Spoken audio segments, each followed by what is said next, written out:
Banget. Bang Will, aman? Aman, halo cerita. Aduh, seneng banget. Udah lama banget kita nggak ngobrol bareng di tentang market, tentang ya macam-macam. Apalagi nih market sekitar 2-3 hari ini nggak enak banget sih.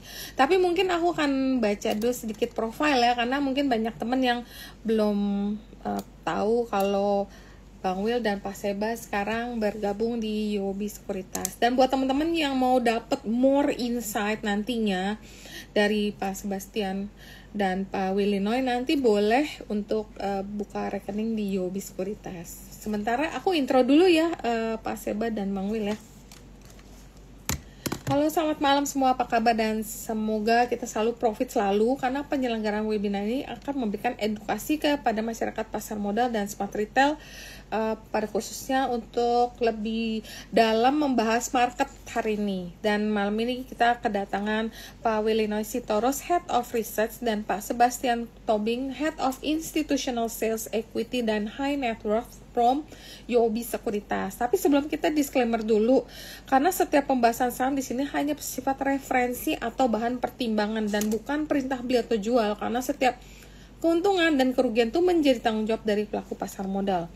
Pak Willinoy memiliki lebih dari 15 tahun pengalaman dalam riset equity sell side, dan keahliannya dalam berbagai sektor strategi pasar, komoditas, energi, consumer, dan sepanjang karirnya ia telah memberikan banyak advice kepada beragam institutional client, retail, serta menulis berbagai laporan riset tematik maupun sektoral. Kemudian Pak Sebastian Tobing menghadirkan pemikiran yang analitis, yang tajam, dan respect yang mendalam terhadap fundamental dalam setiap percakapan investasi. Dan Pak Sebastian ini udah sering banget ya muncul dan sering banget memandu kayak insight untuk klien-klien insti kali ya. Mungkin kira-kira kayak gitu dulu ya, sedikit pembukaan dari aku tanpa berlama-lama lagi. Kita hari ini modelnya akan lebih ke ngobrol-ngobrol, jadi kita akan ngobrol singkat ya. Selamat malam bapak-bapakku kesayanganku, karena waktu dulu kita sering banget ya ngobrol, tapi abis itu mungkin karena kesibukan kita susah banget untuk ngobrol lagi. Nah, mungkin aku akan nanya dulu ke mana ya, Pak Seba dulu kali ya mungkin ya. Siap. Iya. Thank you banget nih cerita, teman-teman udah ngundang nih. Senang banget nih. Iya, Pak. Ngobrol. Iya, jadi kita mungkin kayak kita ngobrol di coffee shop ya, kayak nyantai aja ya. Jadi sebenarnya yang banyak sekali pertanyaan nih ya hari ini ya. Kenapa sih market ini terkoreksi cukup dalam beberapa hari ini? Menurut Pak Seba dan Bang Will nih, kira-kira ini fase daripada koreksi besar atau cuman sebenarnya healthy correction? Karena kita kan biasanya ada rally di akhir tahun, apa emang karena ketinggian aja terus koreksi gitu loh. Silakan Pak Seba untuk gue dulu kali ya, Will ya. Iya. Jadi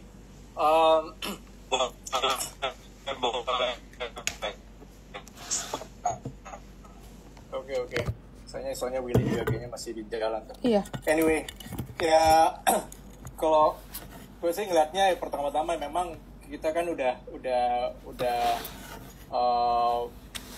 banyak yang udah a lot of floating gain lah ya. Bener. Jadi memang ya begitu ada triggernya, ada something yang negatif apapun itu, ya kemungkinan ya itu resiko untuk ada profit taking lebih tinggi lah kalau orang udah floating gainnya udah tinggi ya. Ya kan banyak yang mungkin dah di raja ratu udah double gitu dalam waktu yang singkat loh gitu. Bener. Jadi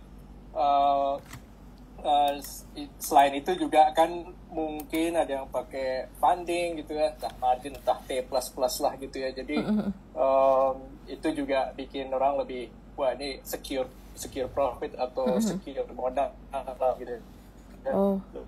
Lebih cepat ya. Iya. Jadi lebih tajam dalam turunnya.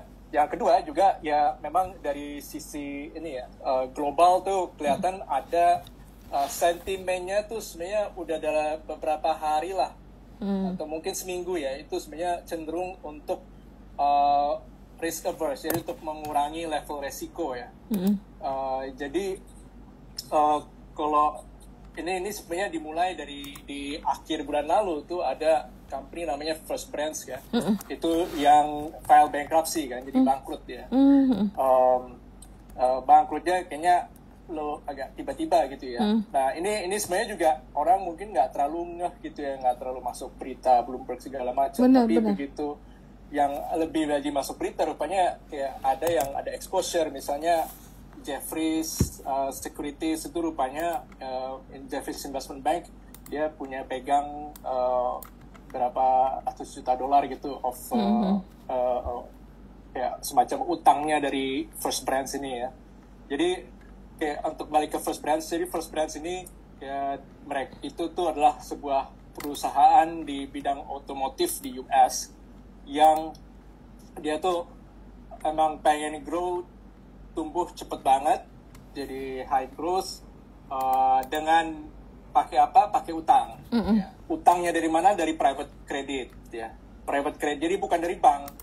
Kenapa? Kalau bank kan lebih ketat, ada collateral segala macam ya. Kalau dari private credit ini lebih gampang dapat utangnya lah gitu ya. Dan mungkin mereka juga nggak terlalu begitu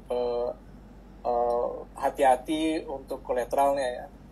Jadi lumayan besar, 10 miliar US dollar ya. Jadi 10 miliar US dollar ini tiba-tiba bankrupt gitu. Selain itu juga JP Morgan kan juga udah baru publish results-nya ya. JP Morgan bilang dia ada loss tuh 700 juta dolar ke perusahaan yang lending ke auto sector di US, itu sekitar 700 juta dolar loss. Jadi kan US investor global tuh ini kok ada dua investment bank kena di auto sector, dua-duanya auto sector gitu.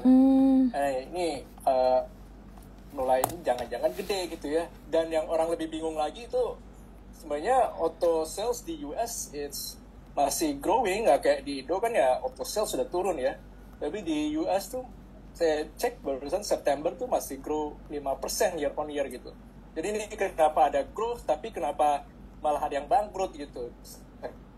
Ini what's going on, dan orang kalau nggak ngerti kan orang jadi takut. Iya, kalau orang takut ya apalagi di ya US market kan juga naiknya udah banyak juga ya. Jadi performs juga kan year to date. Jadi mereka ya udahlah take profit dulu, kita jual dulu gitu ya. Maka itu kita lihat US Treasury bonds aja kan yieldnya turun ya. Berarti orang tuh jual ini ke Treasury bonds lah, ke gold lah.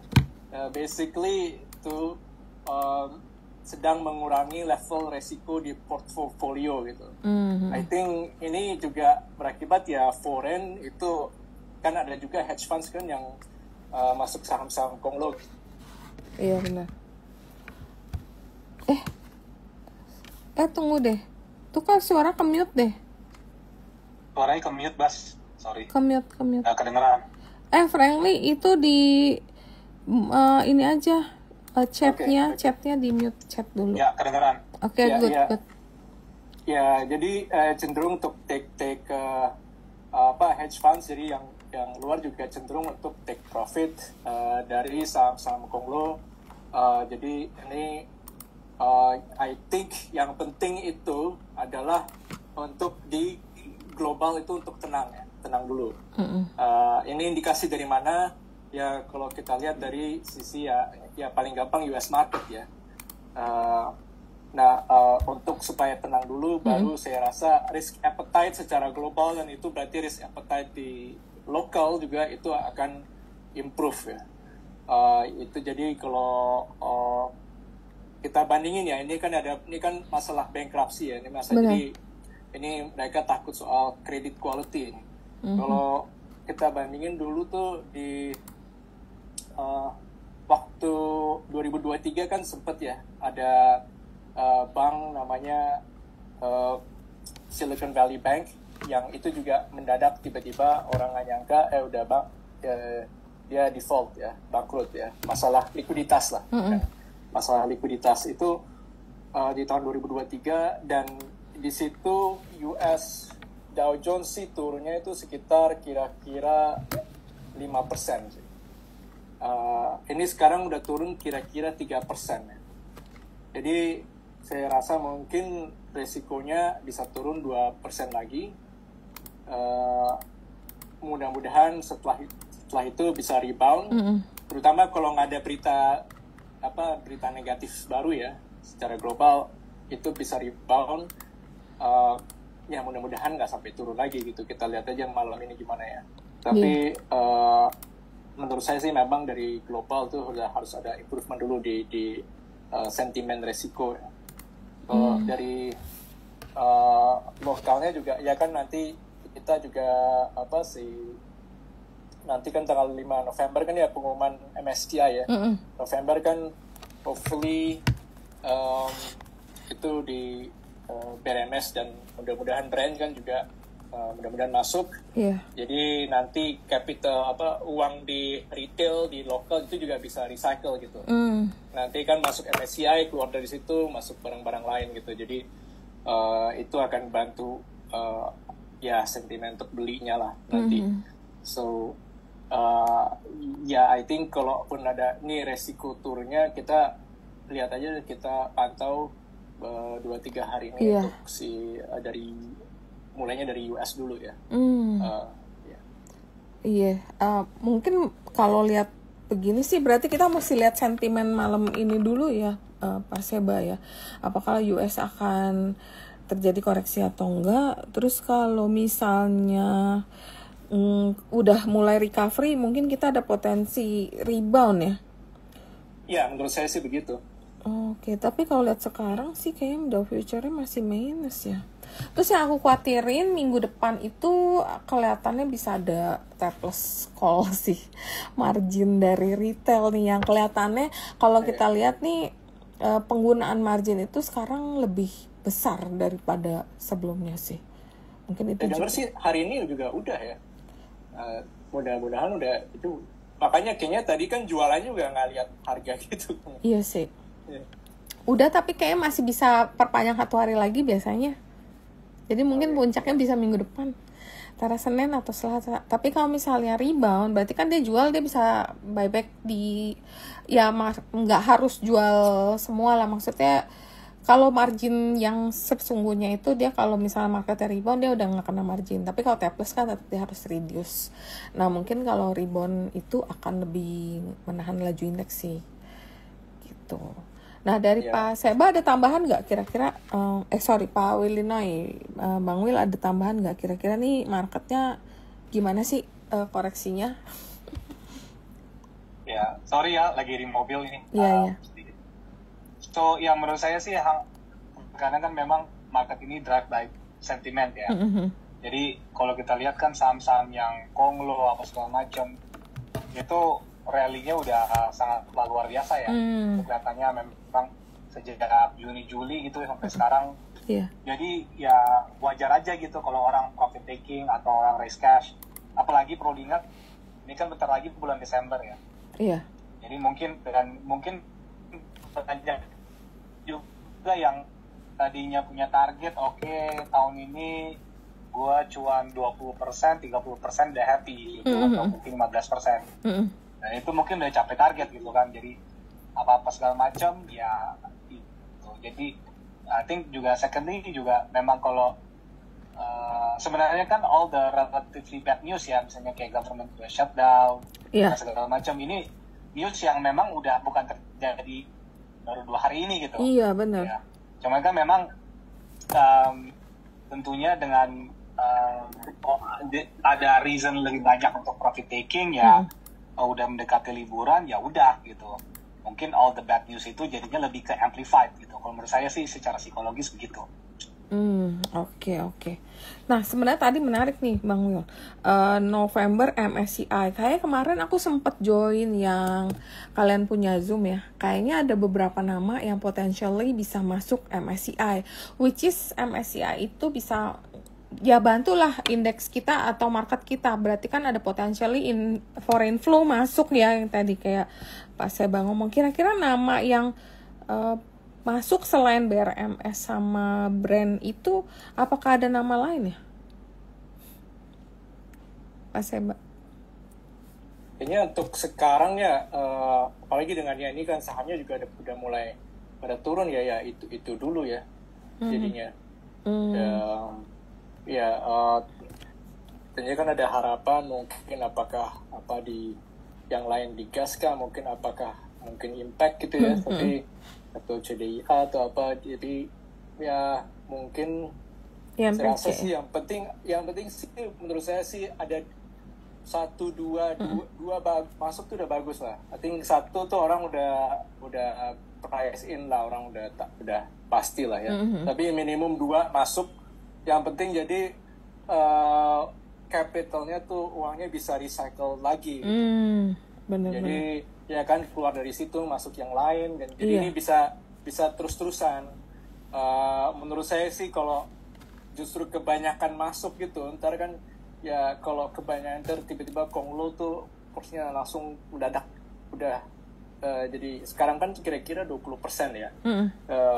Kalau sampai mendadak naik gitu kan, mendadak naik langsung tiba-tiba 50%, ya biasanya sih ada perubahan besar gitu, ada aja orang yang komplain gitu. Ntar kalau orang ribut-ribut kan jangan-jangan MSCI-nya siapa tahu jadi berubah pikiran kan. Iya, benar sih. Jadi emang lebih baik ya agak slow, menurut saya juga itu ya nggak usah langsung masuk semua, tapi yang penting setiap kali ini ada 2 gitu, ya itu udah bagus. Jadi ya I think sektor Konglonya nih tetap rame terus gitu ya. Iya. Kalau misalnya sekarang kita lihat ada saham-saham non-Konglonya yang saham-saham kayak BCA Bank, Status Consumer kan udah lumayan. Nah, itu juga bagus juga. Jadi supaya kayak mereka tuh porsi di MSCI turunnya tuh nggak terlalu banyak gitu ya. Supaya lebih mudah-mudahan bisa lebih seimbang gitu. Jadi nggak ada yang ribut-ribut juga gitu. Iya, benar sih. Itu kalau ada MSCI itu kayak ya ada foreign flow, asingnya bisa masuk, ya market kita juga jadi lebih liquid sih. Oke, terus kalau kita lihat nih, kan saham Konglo ini ada hari ini banyak sekali yang, atau sebenarnya bukan hari ini sih, dari kemarin udah kelihatan, mau dari saham Pak PP, dari Pak Happy, semuanya rata-rata terkoreksi sih. Nah ini tapi yang menarik, ada sentimen dari PPN yang nggak akan naik ya untuk tahun depan ya. Nah langsung tuh saham-saham consumer tuh mulai bergerak ke arah yang positif, Pak Seba.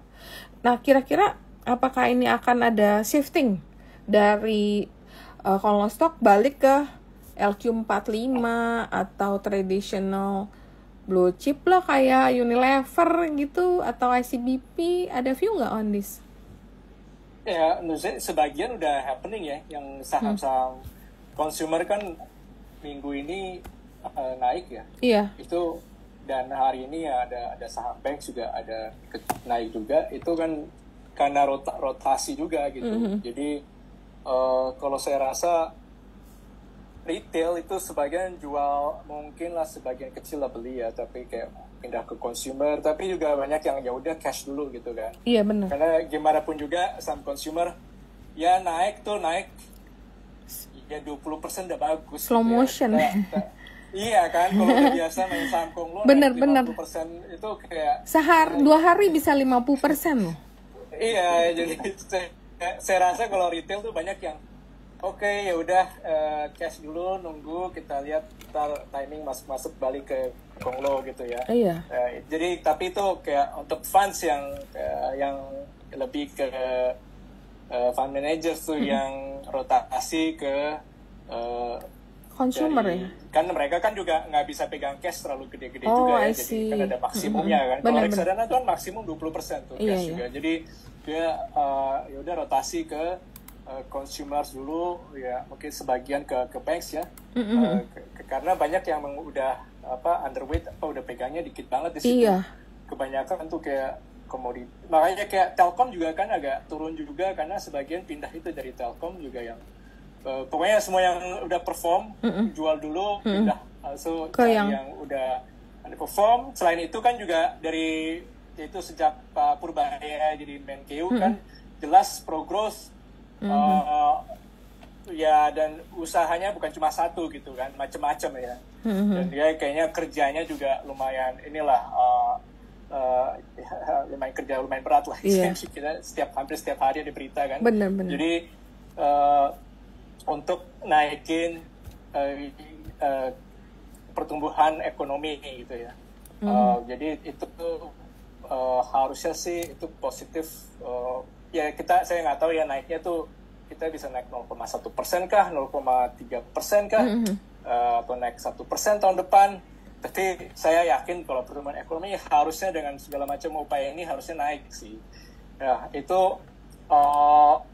kalau dari I think yang consumer yang ya udah toh kan orang udah punyanya sedikit ya. Benar. Sedikit yang punya. Dan itu yang namanya kan orang Indonesia tuh consumption itu kan tetap udah sekitar 60% dari ekonomi kita lah. Jadi orang punya uang ya pasti beli sesuatu lah gitu kan, konsumsi. Itu yang akan pertama-tama kali jalan kan. Setelah itu baru nanti atau kayak baru banks-nya yang akan jalan gitu ya. Jadi ya udah orang kejar konsumernya dulu, konsumernya udah jalan baru banks. Mungkin nanti ke banks gitu ya. Karena banks juga kan consumer kayaknya itu asingnya juga udah consumer kan nggak gitu liquid ya. Jadi asingnya dari awal emang nggak gitu banyak amat gitu. Di banks kan asing kan banyak. Masih banyak. Gitu ya, lo harus lawan, kita nggak tahu asing nih moodnya masih jualan atau gimana, seberapa itu jadi makanya consumer tuh lebih safe kali ya. Lagi beli itu jalannya lebih cepat, lebih gampang gitu naiknya. Dan lu kalau lihat aja, dan mungkin kita mungkin yang menarik sih sebenarnya kayak ICBP, Kalbe kan itu umurnya mau keluar dari, harusnya ya hitungannya tuh bisa keluar dari MSCI lah. Tapi biasanya MSCI itu kalau ngeluarin tuh lebih juga gimana ya, apalagi kalau udah lama ya di dalam MSCI-nya, itu nggak langsung ngeluarin gitu ya. Jadi mungkin aja dia next ini, jadi dia kasih kayak perpanjangan dulu lah nih, mungkin kita lihat dulu, siapa tahu ntar rebound gitu. Jadi menurut saya belum tentu juga keluar dua-duanya gitu. Dan kalau kita lihat yang terakhir kan MSCI, semua yang keluar MSCI yang kayak Excel gitu kan juga habis itu naik setelah MDKA. Iya kan, MDKA, Excel. Jadi ya kalau you have a view of sebenarnya view-nya tuh 1-3 bulan ya, you can sebenarnya beli itu is okay ya, CBP ya. Bang Will ada tambahan? Terus ya thank you ya. Mungkin tadi Sebastian kayaknya udah ngejelasin panjang lebar ya. Mungkin mau sedikit nambahin aja dari Kirita. Jadi memang banyak announcement yang cukup positif lah sejak Purbaya masuk ya. Benar. Ya PPN, stimulus 200T, so forth. Cuman memang ada beberapa indikator data yang lumayan cukup menarik lah. Basically, kita kan itu baru ngeluarin consumer preview ya. Semestinya dari results itu bisa dibilang majority di consumer results itu relatively inline lah. Nggak ada yang aneh-aneh lah di 3Q. Bahkan mungkin ada yang recover ya dari second Q. Dan tentunya juga kita expect itu untuk 4Q itu retail sales index itu akan meningkat dibandingkan say 3Q. So itu menjadi sentimen yang positif juga. Dan juga ada data yang lumayan menarik namanya M0 ya. Kan kalau money supply itu ada M1, M2. M1 itu M0 basically kayak money M1 supply tapi kita kurangin demand deposit atau current account. Jadi basically ini uang cash circulation yang beredar. Nah, per data September waktu kita cek memang itu meningkatnya lumayan kencang ya. Skala sekitar 17% year on year. Berarti ini kan suatu indikasi kalau uang itu beredarnya cash ya. Which is itu kalau cash kan I assume itu banyak yang relatively mass market ya. Jadi itu beredar, so pasti ada sentimen kalau spending itu akan improve nanti ke depannya. Jadi overall ditambah dengan all the potential stimulus ya kayak PPN ya, terus juga yang 200T masuk ke sistem dari SAL ya, sisa anggaran pemerintah yang lebih. Terus juga secara seasonality memang retail sales index bisa di 4Q itu meningkat. dan juga ya Purbaya dengan coming in memberikan confidence dari sisi pengusaha, mungkin ya dari usaha itu kan supply side ya, biasanya itu akan transaksi confidence juga, nanti itu dari sisi demand side ya. Jadi ya sebenarnya dari ekspektasi consumer yang very low base ya selama 3-4 bulan ini ya, atau mungkin ditarik agak lebih panjang sedikit, sedangkan sekarang ada sedikit perbaikan atau sedikit recovery. Jadi memang karena yang seperti Sebastian bilang, sahamnya udah turun lumayan cukup dalam ya, ada switching rotational ke saham-saham tersebut. Oke, terus kalau menurut Bang Will, kira-kira consumer berarti akan menarik ya karena beberapa sentimen tadi. Nah, kira-kira yang menarik itu consumer staples atau consumer discretionary yang modelnya kayak retail MAPI. Kalau kita lihat MAPA itu kan udah mulai naik tuh kemarin. Atau yang modelnya kayak tadi ICBP, Indofood, Mayora sih tadi chartnya lumayan ya. Bagusan yang menarik yang mana ya, Bang? Toroko. Ya, mungkin sekarang ini, ini kan bukan zamannya di mana foreign itu banyak banget ya. Indonesia tuh ekonominya lagi booming banget. Kalau dulu kan mungkin zaman dulu ya, 12-13 tahun atau 15 tahun lalu udah consumer tabrak aja semuanya. Akan ada valuation dari rating gitu. Yes. Kalau sekarang ya tentunya harus lihat bottom up lah. Mau ekonomi lesu kan, waktu itu contohnya kayak MAPA, earningsnya kencang banget. Karena memang ada super cycle growth dari orangnya mungkin biasa ngafe, nongkrong-nongkrong, sekarang orang lebih suka olahraga, lari. Sehingga sepatu lari itu booming gitu. Ini salah satu contohnya gitu. Dan misalnya kayak Era gitu, memang mobile phone bisa dibilang lumayan cukup fragmented. Tapi kan dia juga jual iPhone gitu. Kemarin iPhone 16 menjadi sebuah katalisis second Q. Tiba-tiba nggak lama kemudian iPhone 17 itu keluar di bulan ini Oktober. Itu kan menjadi sebuah katalis juga gitu. Itu salah satu contoh juga. Contoh berikut juga misalnya kayak di consumer staple. Mungkin kayak kita lihat Alfamart ya triple SG ya, jadi same store guidance growth, yaitu growth-nya single digit gitu.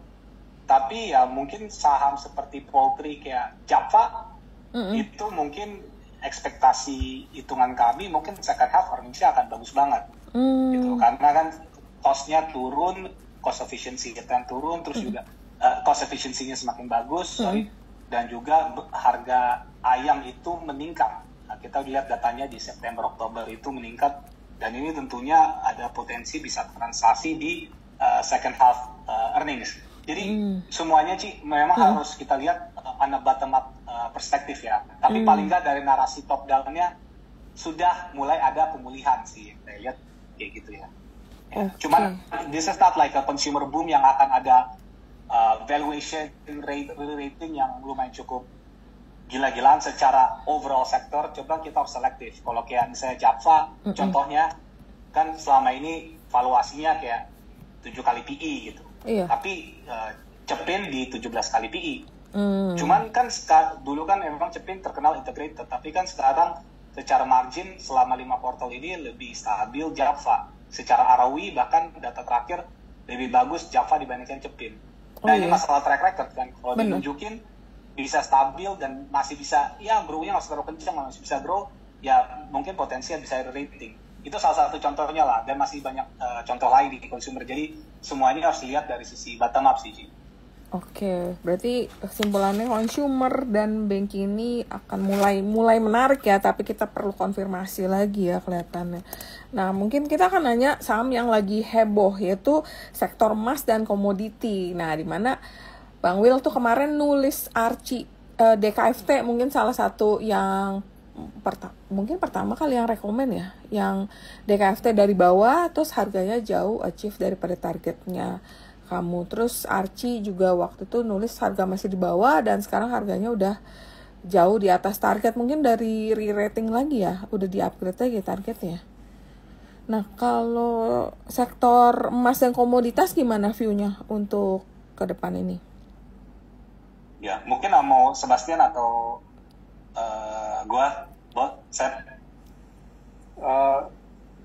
Ya gue bisa ya mulai dulu sedikit terus sambung Ya, aja. ya, Oke. sure.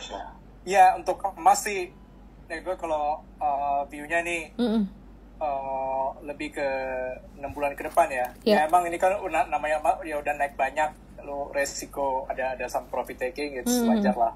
Tapi I think sih untuk 6 bulan ke depan masih bullish sih. Masih ya. I think ada kemungkinan emas tuh ke 5.000 ke 6.000 juga mungkin aja gitu dalam menyentuh ke situ ya. Benar. Karena kalau saya ngelihatnya sih kita kan tahu ya Powell kan akan berakhir tuh di bulan Mei. Ya, pasti Trump itu akan ganti dengan yang pro dia. Gantinya itu ya pasti yang pro dia dan pro growth. Trump kan pengennya dikenang sebagai presiden terbaik sepanjang masa kan. jadi dia pasti pengennya termnya dia itu berakhir dengan pertumbuhan ekonomi yang luar biasa. Oke. Jadi menurut saya jadi pasti akan dia akan pilih yang memang pro growth, yang akan banjirin likuiditas di market, baik dengan yang nurunin Fed rate lah atau mungkin pakai balance sheet ya. Jadi itu uangnya kemana? Saya yakin akan itu ada ke emas juga. Oke. Ya. Jadi mungkin emas kan sekarang orang lihatnya lebih ke ya ini kalau ada apa-apa ini sebagai safe haven ya. Iya. Itu menurut saya ini emas akan masuk terutama di tahun depan ya. Itu emas akan memasuki ranah di mana itu actually jadi mungkin spekulasi gitu. Jadi akan naik juga dengan adanya likuiditas di global, justru itu akan naik banyak dan bisa ya itu ke 5.000 ke 6.000 gitu. Jadi saya sih masih dan kalau harganya emas naik seperti itu kan sudah pasti ya semua saham-saham emas itu akan naik juga ya. Jadi kita memang ya Archie kita udah push kayaknya dari 600-an ya. Itu selain itu juga kan BRMS kita juga push dan juga ya tapi Archie itu kita masih itu 13 kali PE loh tahun depan ya nggak masih ya reasonable sebenarnya karena kan dari pertumbuhan volume juga. Oke. Production guidance kita juga masih konservatif sih buat Archie ya. Dan target price kita 2050 ya. Nah, kalau emas gimana? Sebagai newcomer yang menarik banyak orang sih. Cuman banyak yang masih ragu nih kayaknya belum ada produksi ya. Produksi kayak udah tapi belum bisa jualan ya kayak kalau nggak salah ya. Ada view on Mas. Ya, jadi memang sebenarnya market ya tentunya pricing kalau produksi ini bisa sukses lah karena kalau kita lihat dari MDKA punya pre-feasibility study dulu ya sebelum emas untuk IPO ya itu kan namanya PANI project. Memang dibilang ini adalah low hanging fruit project ya. Wow. Ya tentunya juga ini suatu hal yang dulu saya udah melihat sih pas MDKA kayaknya kan dia ada bond mature apa segala macam ya tentunya salah satu emasnya mereka adalah PANI ya emas itu sendiri ya itu adalah PANI Gold Project gitu. Tapi itu kan ya waktu saya lihat dulu goldnya masih di level 2000-an ya sekarang udah 4.350 iya. Ya jadi ya tentunya kalau mereka bisa sukses produksi ya mungkin tahun depan targetnya sekitar 80.000 ons gitu ya mungkin nggak se-size Archie ya yang 120.000 cuman kan ini expect akan grow terus ya selama orang ada ekspektasi kalau produksinya itu akan grow terus ya semestinya oke karena sekarang ini ya rata-rata ini kan cash cost atau all-in sustainable cost-nya gold itu paling di level emas itu relatively low ya production cost-nya.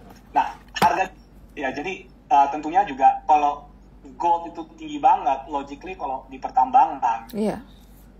Kalau goldnya 2.000, cost-nya 1.600, tentunya ada resiko dari sisi produksi.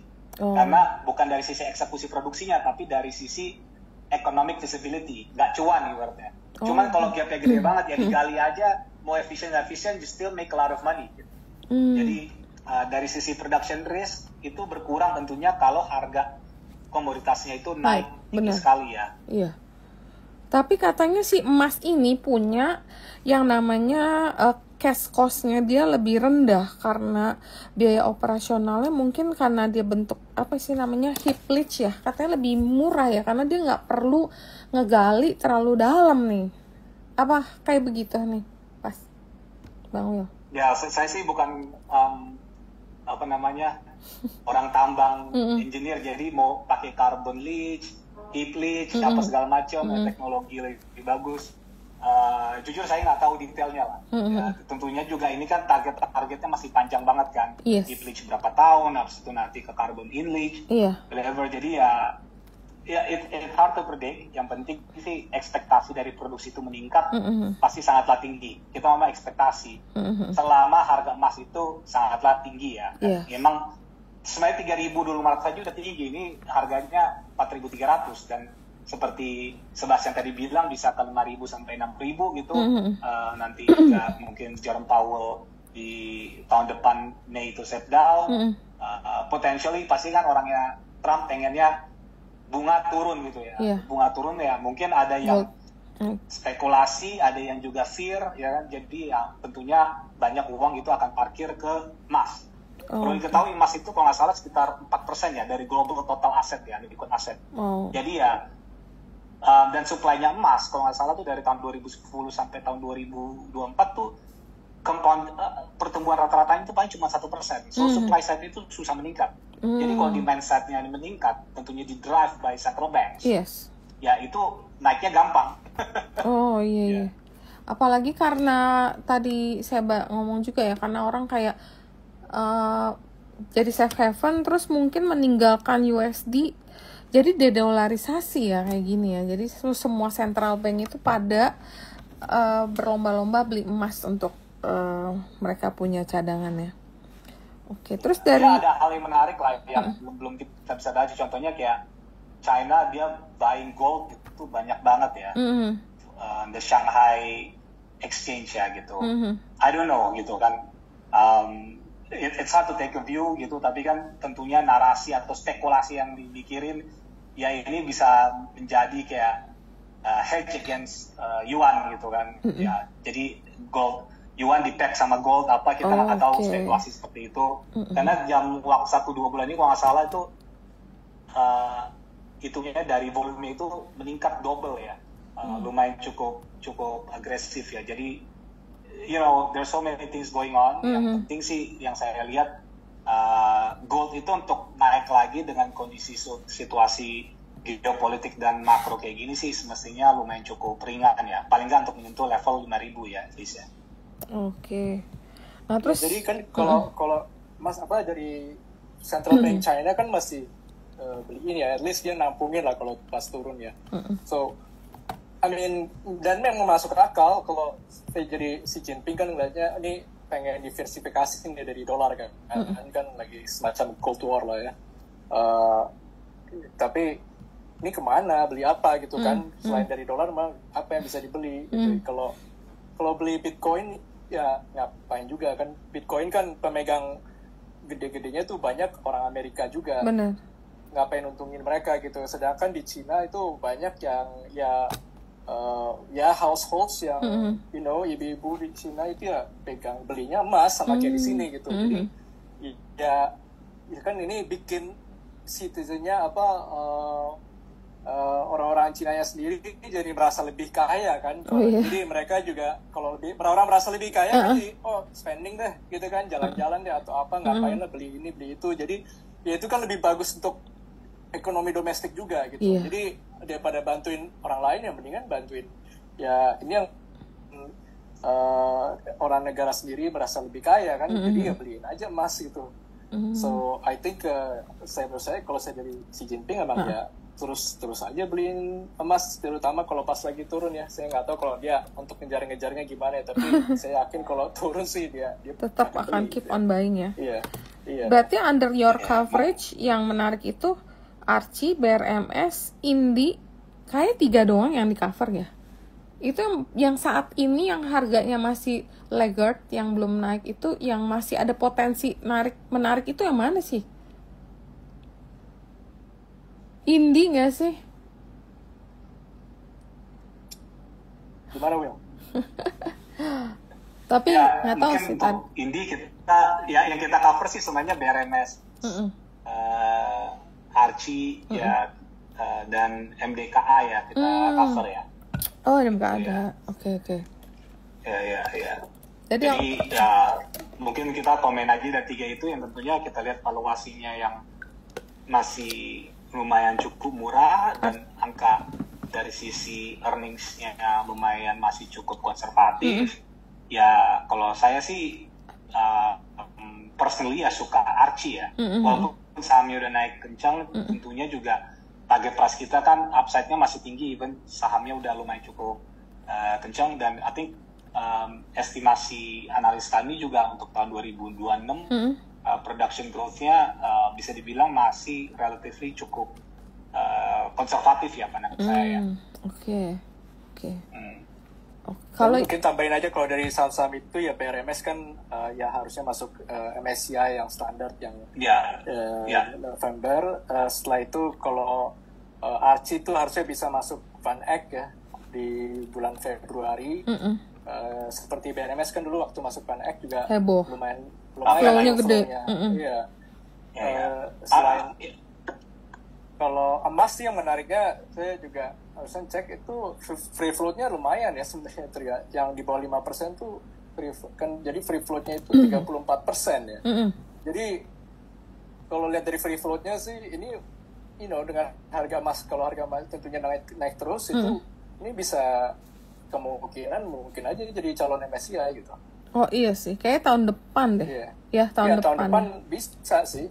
Tahun depan free floatnya dia kelihatannya memang udah dipersiapkan untuk kayaknya sih gitu ya. Makanya udah nggak zaman kayak free float dikecil-kecilin kayak dulu.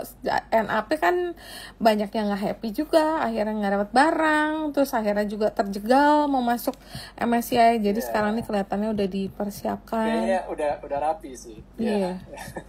Iya sih. Ya, nambahin ya emas sama Archie sih secara kriteria, apalagi kayak Archie kan juga free float-nya udah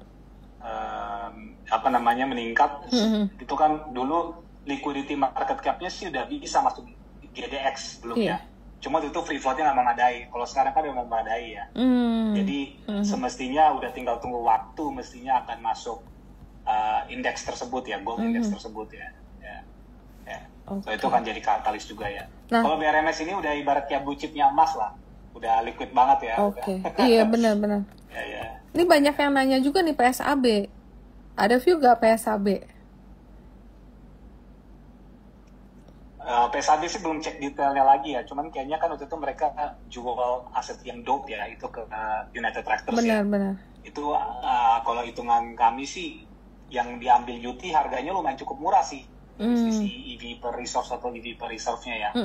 Dan ya nggak tahu dampaknya PSAB, tapi kalau ke UT sih semestinya nanti kontribusi ke UT di tahun 2028-2027 sih lumayan ya. Karena dari existing martabenya aja itu dari produksinya kalau nggak salah sekitar 240 naik ke 280, terus yang aset diakuisisi itu kan dulu produksi itu bisa nambah 150 ribu ons. Jadi sekarang 240 itu bisa sekitar 450 gitu by 2028. So ini lumayan lah. Tapi kan balik lagi kalau UT kan yang call-nya masih gede nih. Iya. Dan banyak jadi, asingnya. Ya ke net-netnya gimana. Cuman kan kalau goldnya gede, nggak cuman earnings-nya akan menopang earnings, tapi juga bisa ada valuation re-rating untuk United Tractors ya. Makanya walaupun call price sempat lesu, United Tractors kalau perhatiin dulu sahamnya masih agak kuat gitu kan. Benar sih. Ya. Tapi goldnya rally pun dia nggak terlalu naik kenceng gitu. Mungkin karena banyak foreignnya, banyak masih ada. Ya kalau naik ada yang jualan, jadi kelihatannya jadi agak berat sih untuk naiknya. Iya, barangnya berat. Betul kalau UT ya. Iya. Nah, terus kan ini banyak banget juga. Mungkin nanti kita akan jawab pertanyaannya, tapi mungkin kita akan nanya per sektor juga. Yang rame banget dari kemarin sektor energi terbarukan. Nah, ada view nggak on EBT? Karena kemarin setelah berita yang udah ditekan perpresnya malah koreksi nih. Koreksinya juga lumayan, dari yang teknikalnya bagus-bagus sekarang jadi boleh dibilang hampir semua jadi kurang bagus nih. Ada view nggak kayak on Toba, terus Oasa, MHKI, terus apalagi ya, Pijio. Ini tapi Pijio ini bukan waste to energy, waste to management ya. Ya, ada view nggak on company-company itu yang kemarin rame banget tuh? Ya, mungkin dari Sebastian kalau ada ini nanti gue bisa nambahin. Ya, oke. Jadi ya memang 3 saham ini sih ya, Toba, Oasa, dan MHKI ya. Nah, Toba dan Wasa itu lebih memang mirip, itu dia as of now memang belum ada waste to energy power plant-nya, tapi memang tujuannya udah jelas ke situ lah ya. Yang dari Tobanya kan udah akuisisi Sembcorp, dari Wasa memang udah ada rencana yang konkret untuk mereka actually juga udah yang di Tangerang tuh udah siap tuh untuk mulai bangun waste to energy. Nah, MHKI agak beda, itu lebih ke ya pengangkutan limbah B3 ya. Gitu. Jadi itu kayak transportasinya ya agak beda. Mereka bukan bikin powernya ya, bukan bikin waste to energy power plant-nya. Iya, jadi yang lebih nyambung dengan yang program pemerintah ini sebenarnya yang si ya Toba dan Wasa. Ya antara dua ini harusnya memang lebih ringan dan mungkin resiko lebih kecil ya Wasa ya, karena simply yang punya lebih dikit. Iya, benar-benar. Dan dan small cap biasanya lebih gampang beggar nggak sih? Jadi itu jadi favorit. Iya, maksudnya menurut saya sih ya ini kan juga ya sentimen lagi nggak gitu bagus ya. Maksudnya antara you choose yang ya kalau sekalian aja yang mungkin beggar berkali-kali lipat gitu ya. Dan kayaknya pas kemarin kan juga turunnya sedikit ya. Jadi ya untuk Toba kita ya itu tunggu aja kan, kalau pas lagi ini kan turun soalnya udah agak rame ya. Benar. Tapi Oasa kan kelihatan bisa stabil tuh. Benar. Tapi mesti tunggu right issue dulu kelihatannya. Habis RI. Ya pasti akan ada right issue. Ya. Sebenarnya kalau Toba juga kalau ya tergantung berapa proyek ya. Kemungkinan akan ada right issue juga. Tapi ya, kalau akan right issue, probably akan justru positif sih. Iya. Oke. Nah terus, silakan Bang. Ya nambahin sedikit ya, memang ini kan masih industri yang baru ya, yang sampah ini ya. Iya. Ya kalau saya cek sih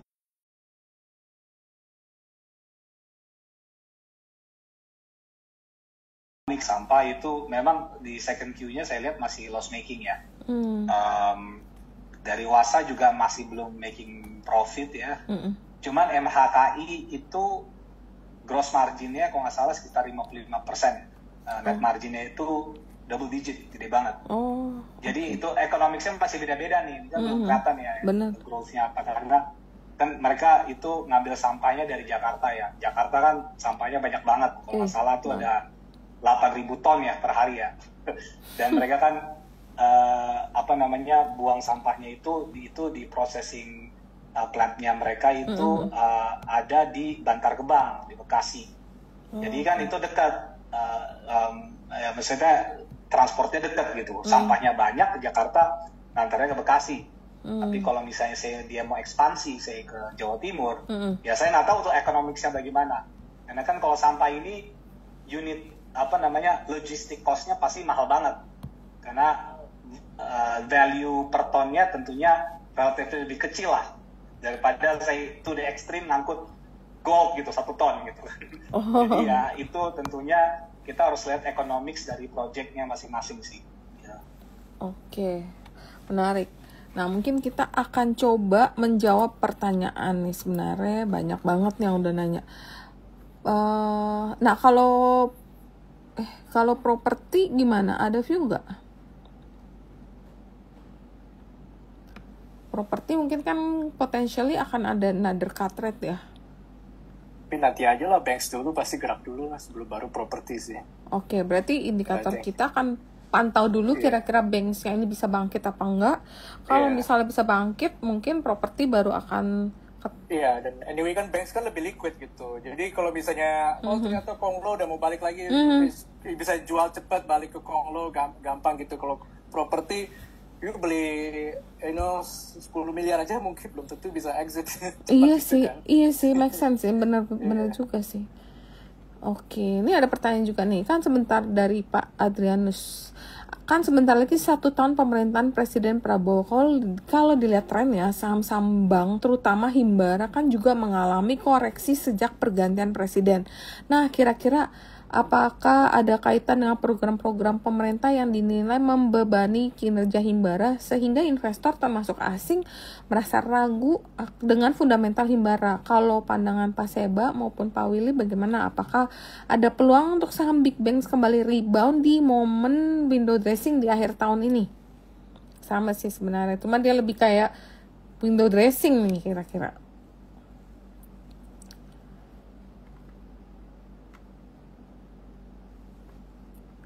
Siapa mau jawab dulu? Silakan. Oke, ya kalau mungkin untuk window dressing sih ya bisa aja ya, karena kita lihat kayak BCA juga sahamnya udah turun lumayan cukup dalam ya, Bank Mandiri juga, ya pokoknya yang Himbara juga sentimennya tentunya dari year to date ini ya bisa dibilang kurang baik ya. Mengenai tadi Kopdes apa segala macam, sebenarnya sih saya melihat sih lebih dari fundamentalnya aja sih. Kalau kita melihat banks ini kan tahun 2021, 2022 sampai peaknya 2023 itu growth-nya itu kencang banget ya. Benar. Itu bisa double digit kan, 30%, 20%. 2024 terjadi hal berbeda. Paling rata-rata dari bank-bank mereka ya itu mungkin average growth-nya itu sekitar 4-5% ya. Okay. Tahun ini ya mungkin turun ya gitu ya, flat turun ya. So ya balik lagi gitu, karena growth-nya nggak ada, ya relatively muted ya. Jadi ya banks itu ya banyak ditinggalin gitu. Dan memang kalau kita lihat juga secara liquidity ya semakin lebih tight ya. Purchasing power itu lemah, tentunya ada dampak ke perbankan. Waktu itu perbankan juga banyak ngasihnya ke big corporate, tapi ke big corporate sudah semakin crowded, jadi ada pricing war ya, yield war di situ, jadi ya lumayan terhimpit. Dan kalau kita lihat selama beberapa tahun ini, ya memang NIM-nya turun terus. Secara loan growth masih oke, tapi nggak translate ke profit. Tentunya orang berpikir kalau credit cost atau credit risk-nya itu semakin meningkat ke depannya. Jadi kalau sahamnya turun, ya wajar aja. Cuman ya balik lagi, ini kan udah murah. Lihat aja kayak BCA. Kalau kita lihat untuk tahun depan profit itu price to book-nya itu 2,7 kali price to book value ya. Biasanya BCA itu di 4 kali book ya. Bahkan kalau nggak salah pernah reach sampai 5 kali book value ya. Itu luar biasa banget gitu. Sekarang udah hampir setengahnya itu valuasinya untuk tahun depan itu udah kepotong. Udah mirip ya BRI dulu waktu sebelum sahamnya turun tuh, BRI zaman dulu tuh biasanya kayak di 2,6, 2,7 gitu ya.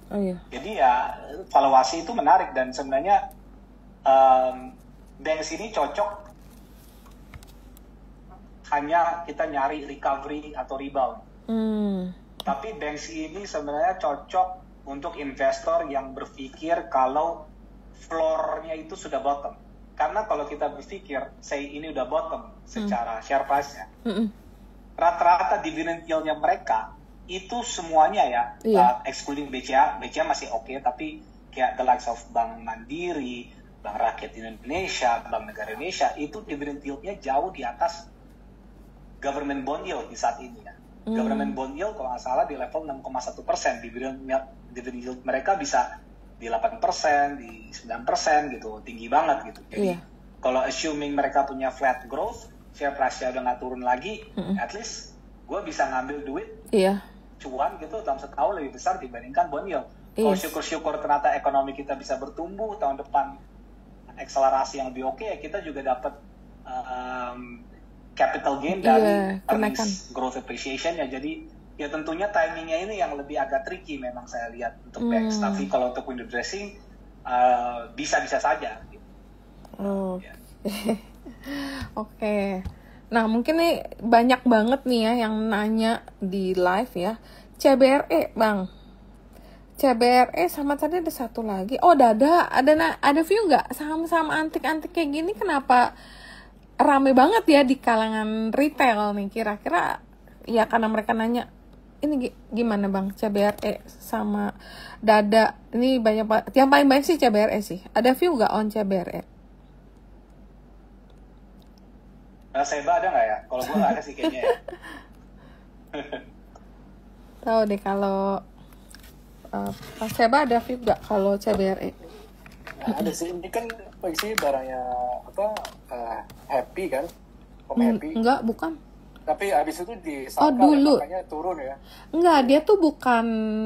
Jadi kalau nggak salah itu ada salah satu direksinya itu. Kalau aku nggak salah ya. Aku pernah baca direksinya itu adalah salah satu direksi juga di salah satu perusahaan milik Pak Happy. Jadi bukan owned by Pak Happy. Kalau nggak salah begitu. Aku lupa nama siapa. Kemarin aku sempat baca sih. Jadi bukan milik. Makanya kan Pak Happy itu sempat ngebantah berkali-kali lewat Raja. Terus abis itu dari Petrosi kan waktu itu katanya mau jalin kerjasama sama Petrosi, kemudian Petrosi bantah. Jadi memang ini agak gimana ya, lagi menyita perhatian banget karena beritanya mau kerja sama Raja, ternyata Raja bantah sama Petro bantah. Nah kemudian narasinya sekarang berubah lagi ya, kayaknya mau akuisisi kapal kalau nggak salah. Tapi kalau kita lihat laporan keuangannya kayaknya kurang begitu bagus nggak sih? Ini yang kapal dia udah diumumin kan, cuma ya memang ya saya juga nggak tahu uangnya di mana. Nah itu menurut aku lebih real kalau pertama kan katanya ada yang mau masuk Huilong kalau nggak salah. Nah kalau mau masuk harus right issue dulu. Right issue itu diumumin dan sekarang right issue itu nggak gampang. Dulu waktu WiFi mau right issue susah, setengah mati. It takes long time untuk dapat approval. Yang emiten mau stock split juga susah banget approvalnya. Jadi sekarang memang nggak gampang kayak si ini mau masuk kayak mau masuk toko gitu langsung masuk. Kan mesti via right issue kan, baru penyertaan modal baru bisa masuk. Dari duit itu baru bisa buat beli something, apa mau beli kapal mau apa. Maka aku bilang buat ya mungkin saham retail suka dengan story. Mungkin kalau story ya aku bilang kayak begini loh. Jadi ada yang bilang kayak monkey stock monkey talks ya, kayak monkey full ya. Jadi satu monkey jual bilang ini mau beli pisang $10, terus nanti dia jual lagi ke monkey yang lain yang percaya dengan story itu bahwa ini harganya 20, ya udah dia beli 20, dari itu dia jual lagi ke orang dengan story yang berbeda, mungkin dipoles-poles dikit, nih harga 50 sampai nggak ada lagi yang beli, baru sadar ternyata nih barang kemahalan. Mungkin kira-kira kayak gitu kali ya. Ada yang ngomong sih, ya nggak tahu sih. Mungkin lebih ke story. Thank you Ci. Ini ada pertanyaan ya mengenai potensial masuk MSCI ya. Mungkin boleh saya jelasin itu, katanya Petro, CDIA. Iya. Banyak juga yang nanya itu. Ya. Mungkin saya nggak bisa jawab kayak detailnya segala macam ya di sini, tapi mau kasih sedikit gambaran ya. Jadi dulu sekarang Indonesia itu di MSCI Emerging Market sekarang itu weightingnya kalau nggak salah sekitar 1,3%. During the good times, weighting kita itu bisa 3,5, 3,6 bahkan kalau nggak salah menyentuh hampir 4% ya. Iya. Dulu saham itu bisa di atas 30 ya, 35an ke atas MSCI stocks. Sekarang ini cuma ada 18. Seperti yang saya bilang, mungkin sekarang yang udah nggak memenuhi free float kriteria itu adalah ICBP sama Kalbe. Mungkin keluarnya belum tahu, tapi 18 kan sekarang kita kurang 2 jadi 16 saham. Ya. 16 saham ya. Nah, kalau kita lihat 3 tahun lalu, waktu weighting kita itu di sekitar 1,5%, waktu itu saham kita masih ada sekitar 24-25 saham. Nah, kalau 18 itu kurang 2, berarti kan kira-kira kita bisa ngisi sekitar 7 saham. Gitu kan? Iya. Oh, okay. Banyak banget. Iya. Jadi kalau kita lihat free float kriteria apa ya, Panila katanya mau masuk, Jadilah mau masuk, Emas mau masuk, Bayan, Petrol lah gitu, apa banyak lah bisa masuk ya. Tapi ya tentunya ya balik lagi yang seperti Seba bilang ya, ini ya kalau bisa jangan kayak masuk barengan apa terlalu kayak lebih ya tentunya kalau lebih pelan-pelan kan lebih enak lah gitu. Iya. Maksudnya nggak langsung, takutnya kalau terlalu masuk semua tiba-tiba weighting kita di saham-saham Konglo kayak 70% dari MSCI gitu. Takutnya ini akan kena radar atau apa gitu ya. Tentunya juga harus lebih cermat ya dari sisi itu ya. Benar. Oke. Terus mungkin buat kita juga investor jangan terlalu put so much hope on MSCI, nanti takutnya masuk tahunya nggak masuk nanti kecewa. Jadi ya udahlah, nyantai aja lah. Masuk ya alhamdulillah, nggak masuk ya udahlah, nggak apa-apa ya. Terus banyak juga nih yang nanya mengenai prospek WiFi, apakah masih oke di 2025 dan 2026? Kan kemarin dapat Spektrum Jawa dan Papua. Ada view nggak on this company? Karena setelah belum announcement tapi ternyata saham itu udah terkoreksi lumayan dalam ya. Oh, ini Seba bisa jawab nih. Seba mungkin bisa kasih pencerahan ya. Iya. Ya ini sih lebih I think momentum dari ini aja ya. Kan udah yang berharap ini akan ada yang betting on saham ini karena dapat Spektrum itu udah banyak, tapi marketnya juga sentimen lagi jelek ya. Dan ya setelah ininya keluar kan, beritanya keluar hanya naik sedikit gitu kan. Memang biasanya kalau kayak gini orang udah punya banyak, begitu beritanya katalisnya keluar itu harus naiknya tuh kuat gitu, harus naik 10-15% baru. Wah, itu orang berarti ada pembeli baru tuh ngejar. Iya. Ya kan, karena kalau cuma naiknya sedikit, kakinya waktu itu cuma naik 5% atau berapa gitu ya, 7% itu, jadi kayak itu udah kehilangan momentum, ya jadinya turun lagi. Dan rupanya emang udah banyak yang punya dari mungkin tebakan saya sih di harga mungkin sekitar 2.500 ya. Cost-nya mereka. Mungkin iya, cost mereka mungkin di situ. Kan waktu di 2000 tuh ada cuci barang tuh kan banyak. Itu di situ kan sideways lumayan lama. Iya. Tunggu right issue. Ya kan right issue. So pas naik, saya rasa pas lagi ada momentum naik tuh banyak masuk dari 2.500, 2.700 di situ saya rasa sih ya. Jadi sekarang kan udah mendekati level tersebut ya. Kalau kita lihat juga ini seminggu ini tuh asing jualan terus, tapi hari ini pertama kalinya asing net buy lagi nih. Oh, di market kita ya? Iya, ini lumayan kan ada 14 juta lembar nih, lumayan. Lewat CC kayaknya. Jadi berarti udah ada yang gede udah mulai masuk lagi. Saya rasa sih it's okay, cuma memang ya itu kayak nunggu untuk benar-benar naik kencengnya, mungkin harus nunggu yang sentimen global improve sampai ya marketnya lebih enak lagi ya Konglonya. Tapi harusnya sih di level 25-2700 ini yang udah that's probably I guess the ini ya, the bottomnya ya. Kalau untuk bisnisnya sendiri memang ya dia menang Spektrum ini it's ya bagus lah. Ini kayak mereka tuh udah udah run operasionalnya ngerjain company itu udah dengan asumsi mendapatkan spektrum tuh antara do or die-nya mereka lah. Bahkan alat-alatnya aja udah dia pesen loh buat modemnya gitu ya.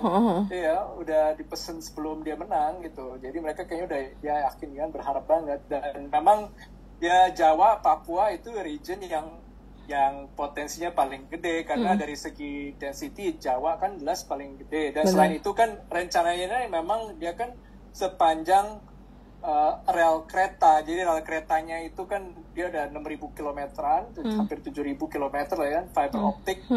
Dan itu untuk semacam backbone-nya ya, kayak kalau misalnya ya kita lihat tulang ikan kan itu kayak yang tengahnya gitu kan, tulang paling pentingnya. Setelah itu ada tulang yang kiri ke kanannya, itu ya semacam nanti dia bikin fiber, tapi dia nggak harus bikin kabel kan, jadinya pakai wifi aja lewat udara, lebih gampang gitu. Jadi tapi butuh yang ke fiber optik di kereta api itu, dan memang di region lain itu dia nggak punya kan, nggak ada kereta api kan. Jadi memang kabel fiber optiknya memang di Jawa, yang penting buat dia memang ya Jawa. Iya, Papua orang bilang kan wah kosnya mahal ya, saya yakin di Papuanya paling juga di 1-2 kota lah itu bikin ya yang penting asal sesuai dengan yang pemerintah inginkan lah, nggak, tapi yang ekstensifnya yang dia benar-benar bangun pasti di Jawa lah. Ya, Papua kan bisa kerjasama kayak rental fiber optik punya Telkom, ya kan,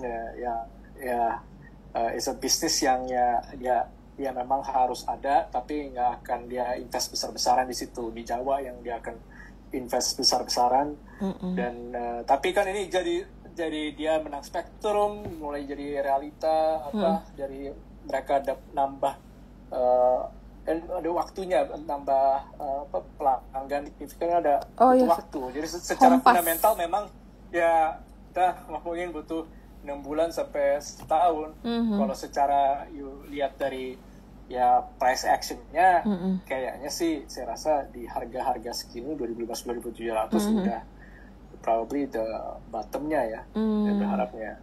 Yeah. Mungkin juga itu kali yang dari orang yang tebus rate kan modalnya 2.000. Jadi kemarin mungkin profit taking dari sana juga. Oke, kalau DSSI gimana, Pak Seba? Kan dia menang 2 region ya. DSSA menarik gak dengan harga yang kayak sekarang di atas 100.000? Ya DSSA sih plannya masih banyak ya. Mungkin bukan cuma ini kan, ya ada macam-macam. Dia kan ada ada Excel ya. Itu kan di bawahnya dia. Habis itu ada financials-nya itu, masa ada yang dana ya. Ada dana, ada kalau nggak salah tuh ada apa lagi, Mora. Video mungkin dia ikutan kali ya. Jadi ada macam-macam lah. Dia ada dari cabang-cabangnya tuh, anak usahanya tuh banyak. Dia sebenarnya mungkin saya pernah ya lihat hasilnya mungkin ada 4-5 corporate action kali.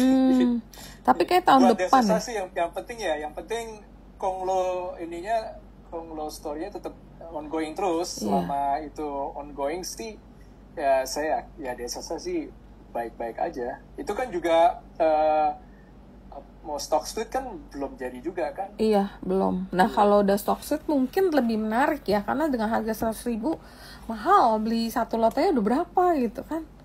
Iya, jadi itu ya saya rasa akan it should be okay lah. Yang paling penting sih, tapi untuk desa saya itu Konglo sentimennya membaik, dan desa juga akan ikut membaik juga sih. Oh, oke. Nah, terus ini ada pertanyaan hilirisasi kelapa. Sektor kelapa ini beda lagi. Hilirisasi kelapa atau kokonat kayaknya di sini cuman ada satu deh, tapi aku juga terlalu kecil market cap-nya. Kalau saya ikutin sih. Iya, aku sih juga nggak ini sih. Nah, kalau CPO, sektor kelapa sawit, terkait program pemerintah B50, apakah menarik untuk CPO stock yang udah naik juga, sebenarnya naiknya juga lumayan banget loh ini. Dan kayak TAPG dividennya juga lumayan bagus ya. Ada view on this sector nggak, Bang Will, Pak Seba?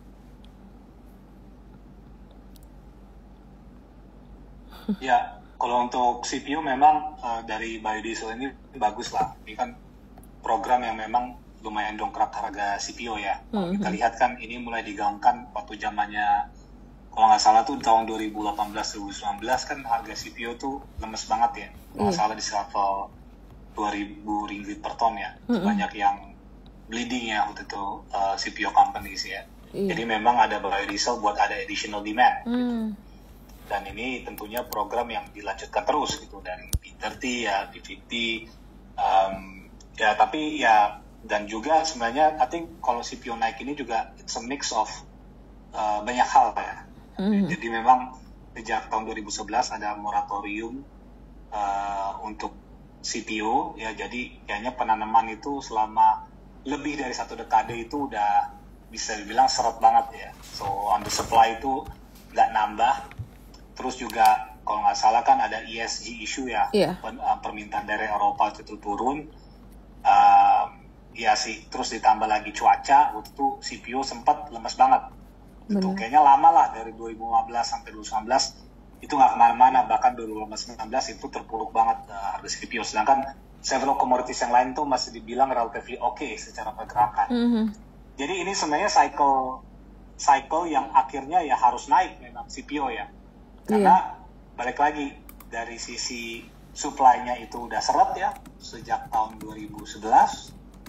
Terus kedua juga kita lihat sekarang kan kita Indonesia sama Eropa semakin mesra ya. Kita udah ada perjanjian sama mereka, ada permintaan yang tambah, tentunya additional demand dari situ, belum ditambah biodiesel, ya belum ditambah juga sekarang kan untuk kita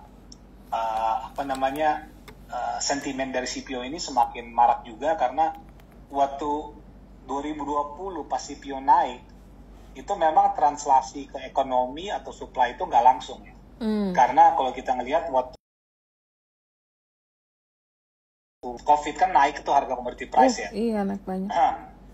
Itu tapi untuk investment mood untuk investment itu nggak begitu kelihatan karena waktu itu banyak memang kayak petani-petani waktu harga CPO itu rendah pada nggak mupuk sehingga yieldnya itu surprise.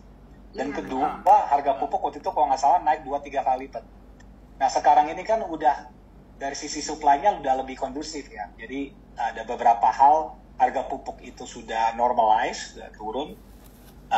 Dan kedua juga harga CPO itu udah lama nih tinggi. Biasanya kalau lama tinggi, oke, kayaknya kalau gue mau invest, gue bisa cuan nih.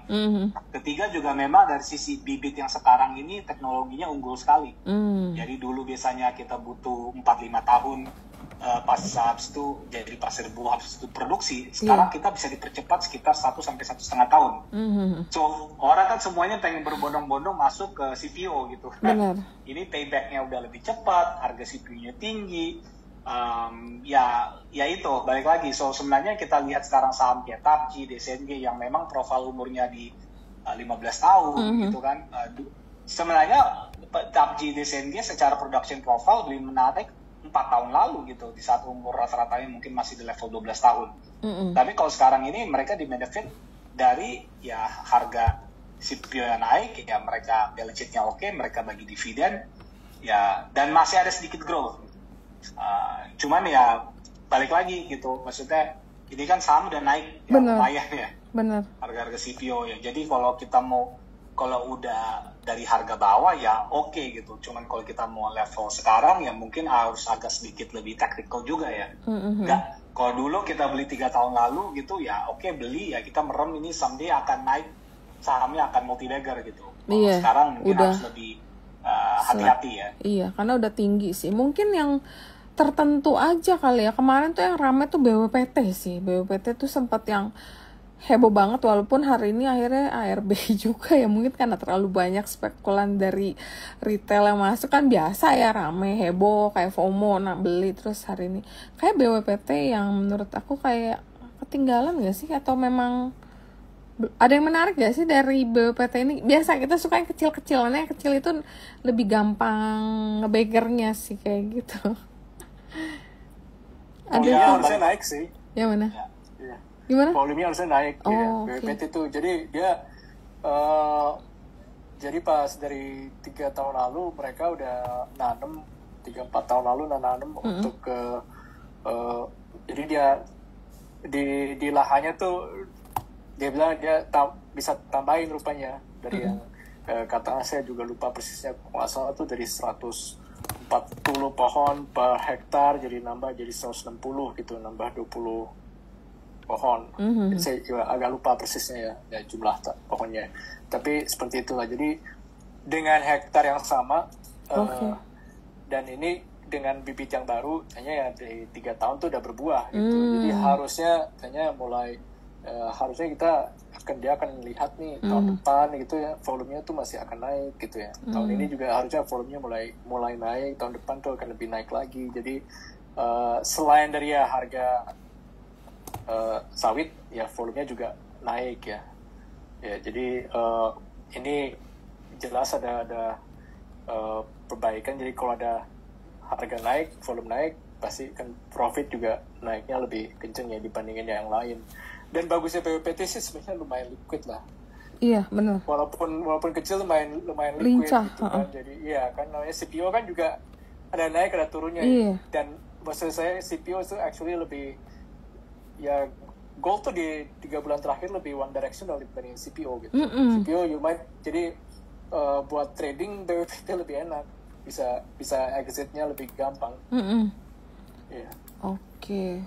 Terus kalau Gosco tahu nggak sih kenapa sih pada kemarin itu naik kencang? Ada dengar something nggak? Which is aku nggak dengar apa-apa on Gosco. Pak Seba atau Bang Wil dengar nggak sih sebenarnya? Cuma penasaran aja. Kok tiba-tiba 2 hari kalau nggak salah di ARA, dan hari ini turun pun nggak terlalu parah loh, cuma turun 7%. Ada dengar nggak? Nggak ada ya? Gosco. Nggak ngikutin sih, Ci.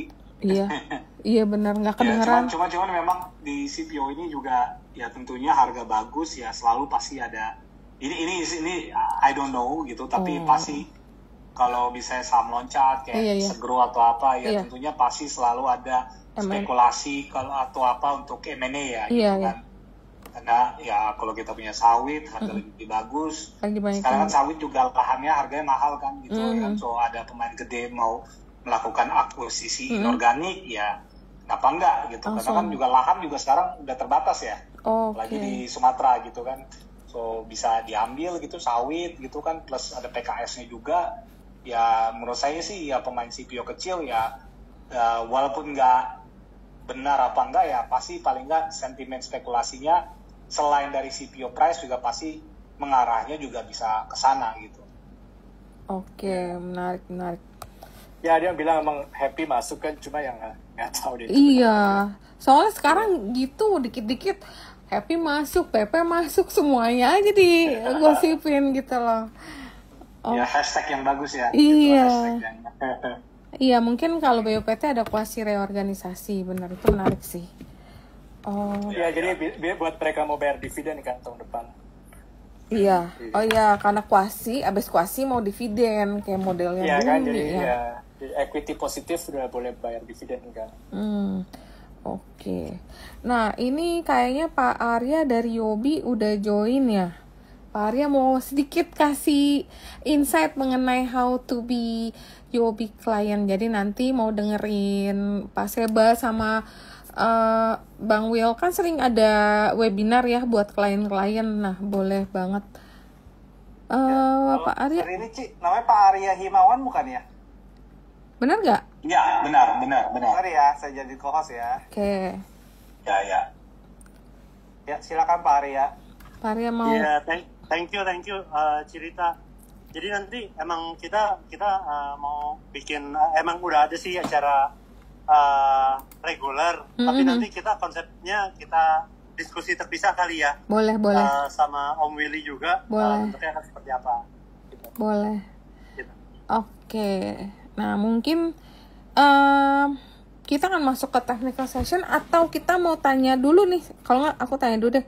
Nah, untuk mungkin kita summarize aja ya, Bang Will sama Pak Seba. Kira-kira dari untuk kedepannya, kira-kira sektor yang masih menarik berarti kita boleh pantau. Karena ini belum pasti ya, masih tergantung flow minggu depan nih ya. Kayak banking sektor kita boleh pantau, consumer kita boleh pantau karena beberapa sentimen dari news dari Pak Purbaya. Kemudian ada sektor lain lagi nggak yang perlu kita pantau? Ya, Seba, mungkin I can start ya. So, if you want to add. So, sebenarnya gini ya, ini balik lagi ini bersifat tactical rotation ya. Yes. Mungkin market bisa potensi koreksi sedikit gitu ke level C itu 7.800. Ya, dari situ mungkin akan ada rebound. Cuman ada satu tema secara jangka panjang yang nggak berubah. Oke. Gitu. Temanya adalah ya kita globally kan semakin detached di globalization. Ya tentunya kita ada dua ya, krisis energi dan krisis pangan ya. Dan Indonesia juga kayaknya kalau untuk kita berharap rupiah kita menguat gitu kayak zaman dulu di level 10.000 gitu atau 12.000 itu kayaknya unlikely. Yes. So it means energy based, export based ya itu tetap akan menjadi narasi market kita dalam jangka panjang ya. Saham Konglo kan itu banyak yang export based juga kan. Benar. So sebenarnya narasi kayak gitu nggak hanya mesti Konglo, bisa saham-saham lain nanti ke depannya apa, tapi the big narrative dalam jangka panjang itu nggak akan berubah. Mungkin sekarang consumer cheap, nanti ada stimulus, konsumsi meningkat, earnings Iya. Itu bisa terjadi along the way. Cuman the big narrative itu yang seperti saya bilang krisis pangan, krisis energi itu tidak akan berubah. Ya. Misalnya contohnya kayak oil and gas. Oil and gas kan kita udah lumayan cukup ninggalin investasi itu ya. Zaman dulu tuh saya 10 tahun lalu bisa kayak 13% dari pajak kita ya. Sekarang paling cuma level 3-4% ya. Dan kita kan salah satu penyebab rupiah melemah juga karena kita import minyak. So investasi minyak dan gas itu harus ada. Itu salah satu contohnya lah. Dan masih banyak lain ke depannya ya. Contohnya kayak petrochem gitu. Kita nggak usah ngomongin TPIA ya. Kita just fundamental ya. Iya. Untuk kita menjadi negara yang maju ya kita butuh petrochemical gitu. Karena semua kursi plastik apapun yang kita lihat itu ada bahan kimianya gitu. Ya kan? Okay. Ya, masa kita kalah sama Thailand PTT gitu. Salah satunya tentunya untuk nation building ya kita butuh industri-industri tersebut gitu. Jadi tentunya Indonesia pasti menuju industrialisasi. Itu suatu narasi yang nggak bisa kita hindari. Kita akan masuk ke value add, tapi juga selain industrialisasi kita juga tentunya agriculture itu menjadi suatu tema juga yang penting juga ke depannya. Cuman kan enggak agriculture berarti berarti CPO gitu. Ya, kita juga harus melihat hilirisasinya, value add-nya, dan kita harus melihatnya lebih bottom up spesifik ya. Kayak begitu sih remarks dari saya. Oke, Pak Seba ada tambahan nggak untuk yang apa yang perlu kita pantau? Ya, pokoknya intinya kalau saya jadi misalnya untuk jadi investor ya itu saya pilih antara dua sih. Antara satu mungkin merasa lah di Konglo udah cukup, kita mau mau yang adalah nyaman-nyaman aja, aman-aman aja, mungkin upside nggak begitu besar, tapi ya udahlah gitu kan, tidur tenang ngapain ya itu. Jadi ke consumer mungkin ada bank sedikit dan lain-lain lah, itu bisa yang main fundamental ada Java mungkin etc. ya. Atau saya rasa pilihan kedua ya udah gold plus ada Konglonya mungkin ya itu timing kita lihat dulu, kita tergantung momentum dari US gimana, kita resentimen gimana, kita untuk masuk lebih sebelum masuk lebih agresif gitu. Antara dua itu sih, gold plus Konglo atau ya consumer plus hal-hal yang lain fundamental lainnya. Mungkin yang kita agak miss di sini atau kita belum bahas nih batu bara. Kira-kira winter is coming nih, kira-kira sekitar 2-3 bulan lagi. Apakah udah menarik untuk beli coal stok, apakah Bumi, AADI, atau menarik gak nih? Nah, Dewa, oke, Dewa kontraktor. Dewa menarik sih harga sekarang. Gimana Pak Seba? Ya batubara sih harusnya dari sisi tapi menurut saya untuk batubara itu you have to wait untuk yang global risk sentiment juga sih. Sama karena batubara kan juga butuh pertumbuhan ekonomi di Cina ya. Maksudnya sentimen global ini akan mempengaruhi demand. Sentimen di Cina, sentimen di Cina mempengaruhi sentimen mikirnya batubara gimana demandnya. Jadi di OD kita kan sekarang lagi concern tentang kredit di US, kredit kualitas kredit itu sentimen itu membaik, batubaranya akan membaik. Itu pokoknya short term butuh itu harus membaik dulu gitu sebelum saham-saham batubaranya itu bisa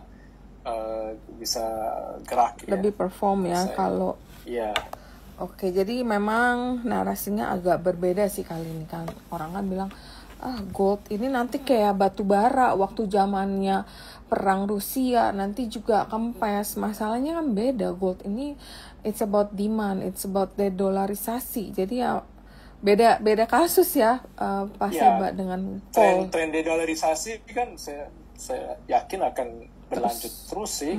Minimum selama Trump jadi presiden ya. Oke, jadi itu aja. Mungkin aku izin share technical chart ya, karena besok kita libur, karena besok aku ambil kelas. Aku izin Frankly silakan deh technical chartnya deh kamu. Aku bacain aja.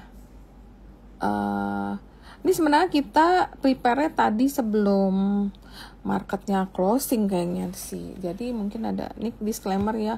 Nah, IHSG kalau bullish skenario, jadi kan dia koreksi nutup gap di 7855 dan bertahan di support FR 61,8, maka tunggu ya, aku full screen dulu.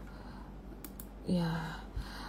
Bertahan di FR 61,8 di 7873 support uptrend line serta lower Bollinger Band, dan bertahan di level tersebut maka IHSG berpotensi rebound menuju FR 61,8 di 8124 dan last high 8288. Jadi ini kalau bullish skenario potensinya rebound. Next. Nah, untuk bearish skenario koreksi dan break support 7936 maka berpotensi IHSG akan lanjut terkoreksi menuju target inverted cup with handle di 7.600. Indikator super trend sudah mengkonfirmasi adanya sinyal jual.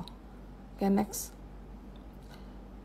Untuk rotasi sektor yang kita akan pantau minggu depan itu yang dari biasa kan aku suka beli di improving, ini ada non cyclical, kemudian cyclical dari improving dia mulai naik ke leading, sedangkan yang industri itu dari leading itu naik ke atas yang momentumnya, dan IDX Tech juga masih ada di leading, IDX Prop masih ada, IDX Energi, IDX Health masih ada di leading, sedangkan yang weakening itu ada IDX Basic, Infra, dan Trans. Yang lagging ini ada in IDX Finance. Ini secara weekly. Kalau yang daily yang ada di improving IDX Trans, kemudian yang ada di leading Infra, Tech, Energi, dan yang losing momentum itu ada IDX Basic, IDX Property, non-cyclical, cyclical, dan IDX Industry juga ini mah ada di weakening. Kemudian yang lagging ada IDX Health dan Finance. Next. Untuk non-cyclical yang weekly, yang ada di improving kelihatannya ada Java, Emrat, dan yang ada di leading ada Pegun, ada JAR, tapi Pegun sama JAR ini kelihatannya agak turun, berarti agak kehilangan momentum. Koko juga ada di bawah, agak kehilangan momentum. Dan yang masih bertahan ada MLPL, DSNG, PUPT, Gosco, semuanya kehilangan momentum, jadi agak turun. TAPG malah udah turun ke weakening, SMP juga udah turun ke weakening, dan yang lagging ada Alfamart dan LSIP. Next. Kemudian IDX energi yang weekly yang boleh kita perhatikan di bagian improving ini ada apa sih? Kopi. Ada kopi, aduh ini terlalu rapet deh. Kemudian yang leading ada CBRE, ini yang dari atas naik tapi sama, ini juga agak turun, agak kehilangan momentum. MTFN juga agak turun, DWGL masih strong, kelihatan masih di atas leading, RMKE juga masih di atas, TB, CNKO, ini yang kecil-kecil, HUMI, ini juga agak turun, DSSA. Kalau dia agak nukik ke bawah, berarti agak kehilangan momentum. Dan Toba malah udah pindah ke weakening. Cuan juga. Next lagi kita langsung ke sahamnya. Nah, hari ini kebetulan yang sangat perform dibanding market adalah Indi. Indi ini udah break resistance di 2470, maka berpotensi membentuk double bottom menuju target 2820. MACD juga udah membentuk golden cross dan saat ini Indi udah berada di atas Tenkan Sen dan Kijun Sen dan Kumo. Rekomendasi teknikal untuk Indi adalah buy area bisa lakukan di 2630 hingga 2470, target 1 2680, target 2 2810 dan stop lossnya di 2450. Next. Kemudian ada Aman ini rebound dan break point B di 8000. Break di level tersebut maka berpotensi untuk Aman rally lanjutan menuju PRZ butterfly pattern di 8750 dan nextnya di 9325. Rekomendasi technical adalah buy area 8250 hingga 7750, target 184, target 2-nya di 88, stop loss 7650. Next. Kemudian ada emas ini rebound dari support FR 50% di 4030 dan akan tes last high di 4950. Break resistance di 4950 akan membuka potensi rally menuju target rounding bottom di 6250. Rekomendasi technical untuk emas adalah buy area bisa lakukan di 4950 hingga 4680, target 151, target 25350 dan stop lossnya 4650. Next. Kemudian ini ada IMPC yang juga lumayan bertahan. IMPC sideways dan akan tes resisten di 2710.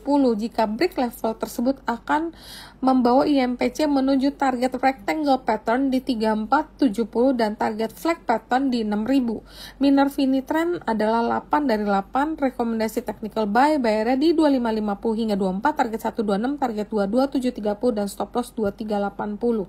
Next. Kemudian ada NCKL yang rebound dalam beberapa hari dan akan tes resisten di 1235. Break resisten di 1235, maka NCKL berpotensi menuju target rounding bottom di 1410. Indikator parabolic SAR sudah mengkonfirmasi sinyal beli. Buy bisa lakukan di area 1260 hingga 1180, target 1 128, target 2 134, stop lossnya 1170. Dan ini yang terakhir, mungkin ini yang masuk kategori consumer. Mayora tuh rebound dari support FR 50% di 2100 dan akan tes resisten di 2230. Break resisten 2230 akan membuka potensi rally lanjutan menuju target cup with handle di 2530. Rekomendasi technical buy area di 2260 hingga 2130, target 123, target 22410, stop lossnya 2100. Oke, mungkin itu aja yang bisa saya sampaikan untuk teknikal. Kita akan masuk ke closing. Mungkin ada closing statement dari Pak Seba, kemudian nanti diikutin Bang Will.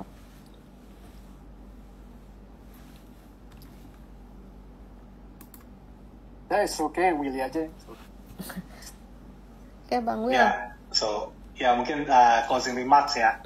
So, terima kasih semua teman-teman di sini.